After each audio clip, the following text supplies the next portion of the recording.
Hi there, I'm Tidikiri. Welcome back to the RimWorld Beginner's Guide before you unpause. In part 1, I explained what to look out for when deciding where to settle on your tile and why.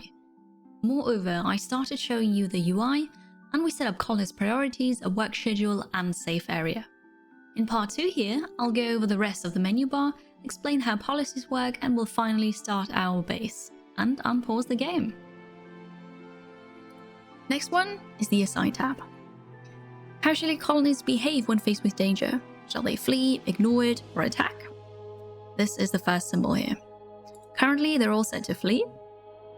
They can't attack because they don't have weapons yet. Weapons are lying here on the ground, but we haven't actually given them weapons yet. So currently, they're all set to flee. Fleeing is alright, especially when you have a pacifist. Don't let them ignore danger, because we have a pacifist. Yeah, Gaines is a pacifist. So Gaines especially needs to flee. Currently, I'm gonna leave that basically. Fleeing is alright. Ignoring can be very dangerous. Attacking is probably good for melee, but it depends on the situation. So fleeing is always a good thing to do. Tactical retreat.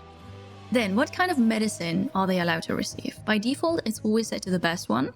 So this would be best quality medicine. However, if you're not playing with mods, the game does not distinguish between injuries. The severity doesn't matter. So whether you have a bruise or you're bleeding out, you have an infection, the game, if you have best quality medicine, the game will use it. So make sure to set this to herbal medicine or worse, because you do not want to use your best medicine for a bruise. If you have someone who's been cut, who's bleeding, who has an illness or an infection, those are more dangerous injuries and ailments, then make sure to go back here and allow better medicine, best quality, for example. There are mods for you to handle that, but as you're starting out, I don't really recommend using mods. So make sure to set this to herbal, and then obviously we need to get herbal medicine as well. Like here, this is herbal medicine. So depending on what area you're starting on, you might have herbal medicine, wild heal root, growing naturally. And you can just harvest that and then you have herbal medicine. Okay. Also, what I did there was I changed it for 1. And then you click and drag it to the others. Something I haven't found out until very, very late. Next, you can change their allowed outfit, food, and drugs. If you're already dying to unpause the game, you could just leave all of that as it is and change when it's necessary. Feel free to jump to the next chapter. If you're interested in a couple tips, click on edit. So current outfit, editing anything. This is currently what they can wear. As it says, anything. Up here you can select different outfits. So by default you have anything worker, soldier, nudist. You can have a look at this, see what they're allowed to wear, what not. You can also make a completely new one. You can rename it. You can delete an outfit, whatever you choose to do. Usually, I only use anything on soldier. Soldier, I assign for my melee people. Anything is basically what the others wear.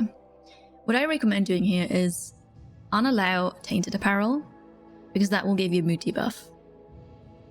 On the other hand, people also don't want to wear tattered apparel. So everything that is below 50% will give you a mood debuff. So I'll have this on 49%, this is okay, and then we'll just undress and hopefully find something else if you have it. So that's what I do here. Obviously, as you go along, feel free to change this, add something, unallow, you know, whatever you want to do. Food restriction. This is something I find very tedious because you have to basically do it all the time. Select the food restriction. If you go from lavish to paste, I'd recommend changing this. Don't allow rotten food. People might get food poisoning, they'd be unhappy. Don't do this. Don't eat raw corpses because, you know, not good. Don't eat raw meat. And then when it comes to vegetarian raw food, agave is fine, berries is fine, but corn, potatoes, fungus, rice, they don't want to eat this raw. So what I recommend is for all the restrictions where you actually, you know, where this is actually a meal, unallow this. Obviously, you don't have to, but it will help with the mood. If you're low on food, you know, drastic times call for drastic measures, right? You might want to not eat hay. You might don't want to eat kibble because kibble is actually animal food. When it comes to animal products, eating fertilized eggs, not really a good idea if you want to, you know, have a chicken army or snakes to sell them, maybe. So unallow rotten food, unallow raw meat, raw vegetarian food, unless it's berries or fruit, unallow corpses, kibble, hay, fertilized eggs. You can now do that for all the other restrictions if you want to. And then we come to the drug policy. So everybody's set to social drugs, but there are different policies as well. Have a look at that. The thing about drugs is, they're a big topic in RimWorld. Without going into too much detail, I always disable any kind of recreational use. Just because, no. So the first one is for addictions, second one for recreation, and then here you can schedule them. The problem is, drugs affect your consciousness. You don't really want to have a too low consciousness.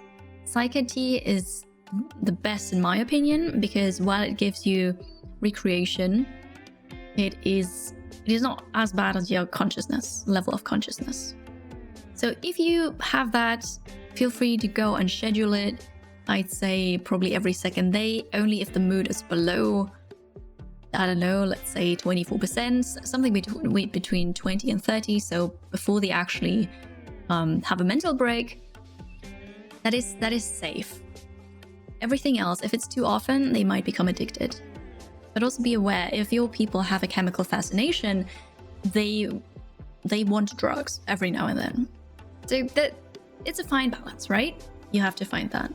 For addictions, my pawns are always I'm always very mean to them, let's say, because if they come to me with an addiction, they have to go through withdrawal. That's what I do. But, you know, however you're gonna play this, have fun. With luciferium, you have to be careful. Luciferium is a highly addictive drug also. So you take it once, you're addicted, and you can never get off it again. If your people don't get that drug, they will die. That's it. Every 6 days, they need to take a luciferium. If they don't, they die. So be sure this is ticked on, unless you want to lose that person. All right, and that's it for the drug policy. We've made it to the animal tab. In RimWorld, you always start with a random animal. In this playthrough, we start with a horse. There it is. Horses are actually quite useful because they can haul. So here you see the name, gender, age, adults. If it's a small circle, it's a baby animal. And here are the different types of training that you can do. The tameness, guard, attack, rescue, hauling, most important one. And then you can set it to follow the master while the master's drafted, or follow the master while the master's hunting or taming animals. This one actually has a master because we gains formed a bond with it. So make sure if you have a bonded animal that the bonded person is actually their master. If not, they're going to be unhappy. And then you can set what kind of medicine they're allowed to receive. All of this is good, especially for a horse. And we want that horse to haul for us, which is going to be great. Because then, that means we have to do it less. We as in our people. And then you can also sell animals to stay in a certain area. So obviously I don't want that horse to run into an insect cave and die. So I'm going to set it to be in the no insect zone. Next is the wildlife tab. It lists all wild animals on the current map. For some reason, not in alphabetical order. I think I always had that with a mod. Here you can set it to be hunted, to be tamed. This is the chance this creature seeks revenge upon being harmed by an attacker at rifle range. So be careful with that. When you don't have a good shooting skill, you might want to hunt for animals that either have 0% chance to attack you, like a turkey, or a very low one at least. And that means that they are predators. A wolf, for example, is a predator. So if they are hungry and they don't find anything to eat on the map, they're going to hunt for you. Be careful with that. Now take a minute to familiarize yourself with the research tab. Have a look around, see what you can research, what you can do eventually. This is all the research that there is in the game. Base game and DLC. As you can see, when you start with Crash Landing, you already have a couple things researched.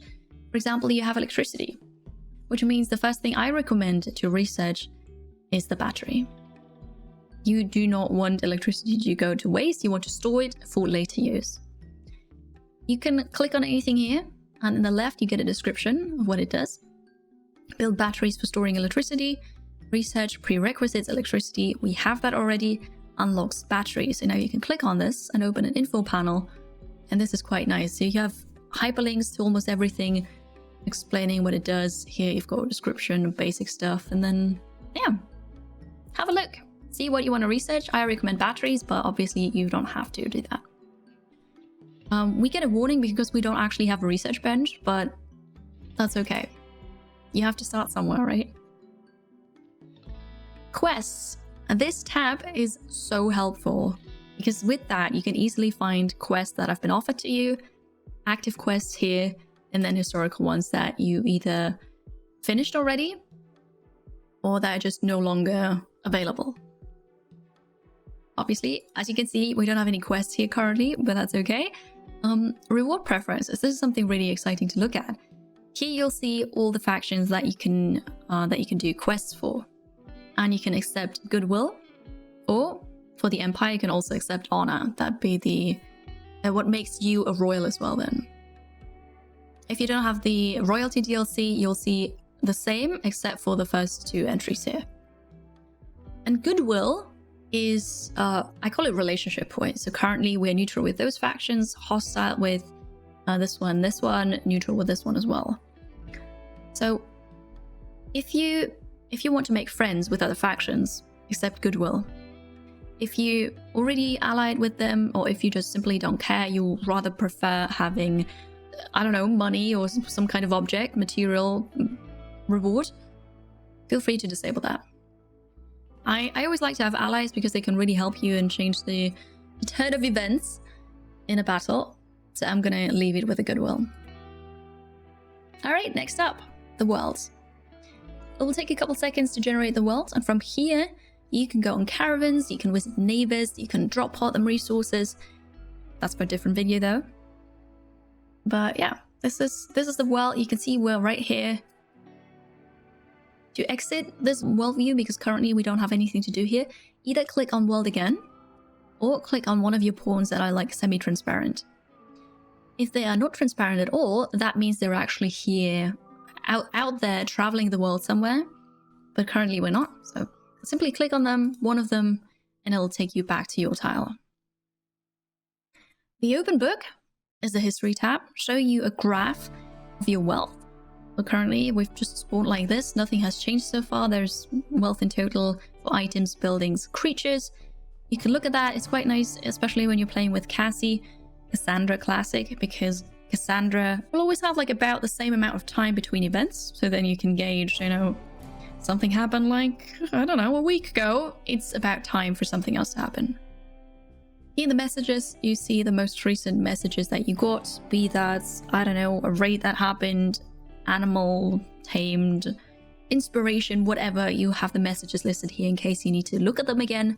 And then you've got the statistics for this specific save file, like how long have you played it, and what's the storytelling difficulty, how many major threats you had, how many enemy raids, damage taken, colonists killed, and so on.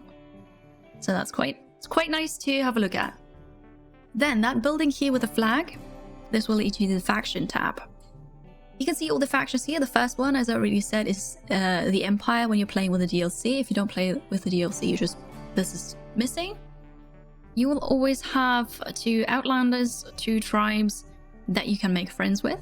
And then the bottom 2, they are hostile -100. The Savage Tribe and the Pirate Band, they will always be 100% hostile. You will not make friends with them. It's just not gonna work. Those are your enemies and always will be. All right, and lastly, we've got the menu button. Here you can save, you can load the game, you can review the scenario, which just means showing you if you pick crash landed or naked brutality or whatever really. It gives you the description and then what you started with, because as you saw in the previous video, you can actually completely customize this. So you could do crash landed with an own custom text. You could say, instead of the revolver, I'll take, I don't know, another plasteel knife, for example, whatever. So you can review your scenario here. You can go to the options to change your storyteller, look at mods if you have them, and then obviously you can quit the game as well. Okay, so much for that. That was the UI. We've assigned priorities, a schedule. Now we need to make a place to live and grow some food. Most materials outside will deteriorate over time. So my priority now is to make a room that can be used for storage and to sleep in.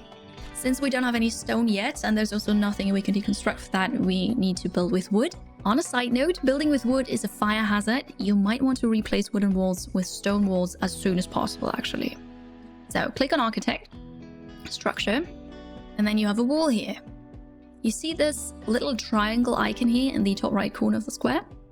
That means that when you click on that square, you get an option of what material to build from. So we could decide to build silver walls, steel walls, or wooden walls. By the way, steel also burns, so that would be a waste of resources for now. So wooden walls it is. Don't really recommend it, but we don't really have another choice here. So we're gonna select that. And I think this is a good place to start. So I'll just make a small room to start with. Also, don't forget to make a door, because they need to enter and exit that room as well.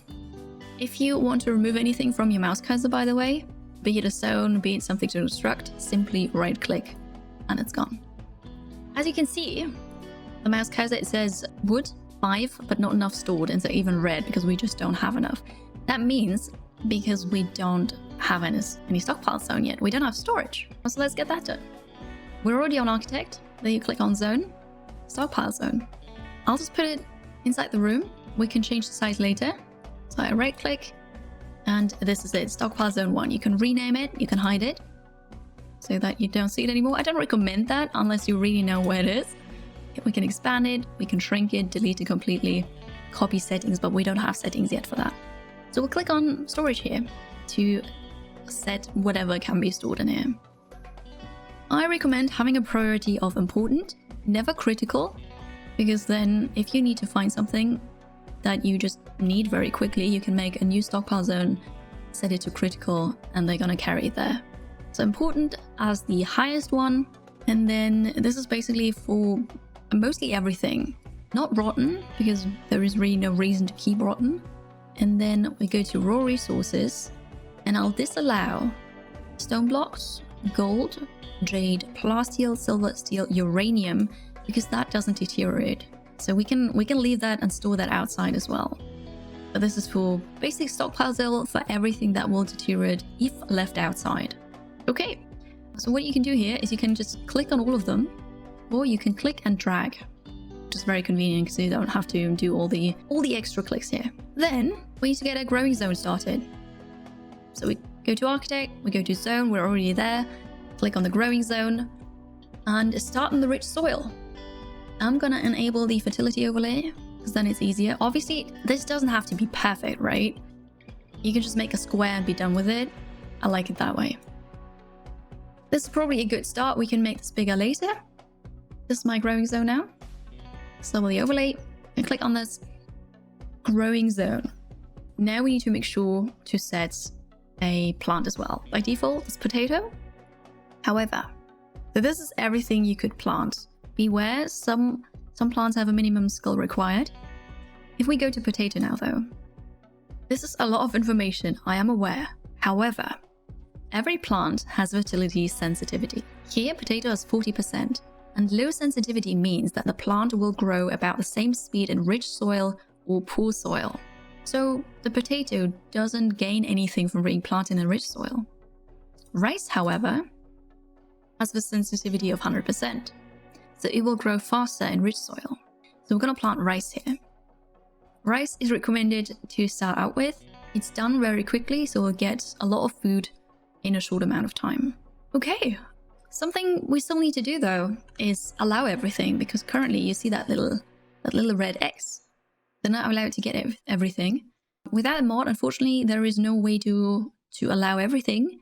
But go to Architect, Orders, and then to that pointy hand, click on Allow. And now you can just click and drag everything that you see, allow it so that we can actually grab it. Be aware that resources can drop not just in the middle of the map, but everywhere. So have a look around, see if you can find more that you can allow, maybe some steel, maybe some food somewhere else, so that eventually our people will grab everything. There's more food over here.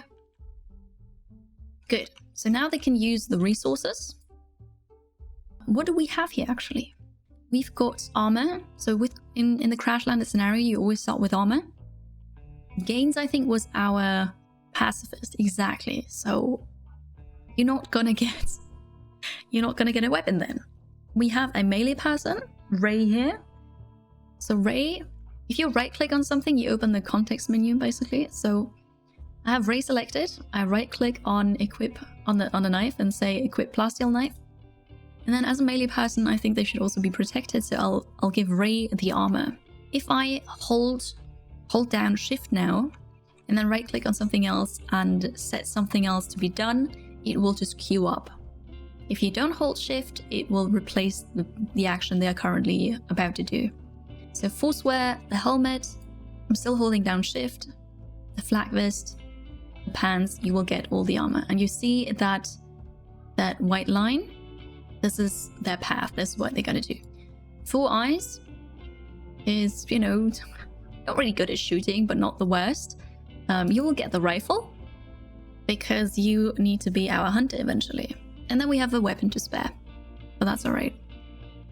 Good, we've done all of this before unpausing. I think we're done. You should now know what the interface is about, what you've got to do. Have a look around, make sure to go through the work tab, set priorities, assign a schedule. Maybe if you have something, like insects, you don't want your people to go there, make sure they're on the correct area. Assign anything if you want to, but you can also skip that, not really a big deal. Set your animal to be trained. Wildlife, that was just to look at. Set a research, because why not? Make a growing zone, make a stockpile zone. And now we're ready to unpause. And here they go about the business. If we set this up correctly, they will start hauling and then building, and you'll see them work. Okay. So I had planned to make this a tutorial about setting up a base. Obviously that didn't happen, but now we have everything set up to do that in the next time. Is there anything specific you'd like me to cover in a future RimWorld tutorial? Something you'd like me to explain or show? Let me know in the comments below. As always, if you want to see me play RimWorld or other indie games live on stream, head on over to twitch.tv/2dcurie. Feel free to also check out my Twitter, Instagram, and Patreon. Thank you for watching this video, and if you enjoyed it, please subscribe to the channel. Oh, by the way, you can rename your colonists and animals. To rename a colonist, click on it, click on bio, and then on that text cursor field, and just add a new name.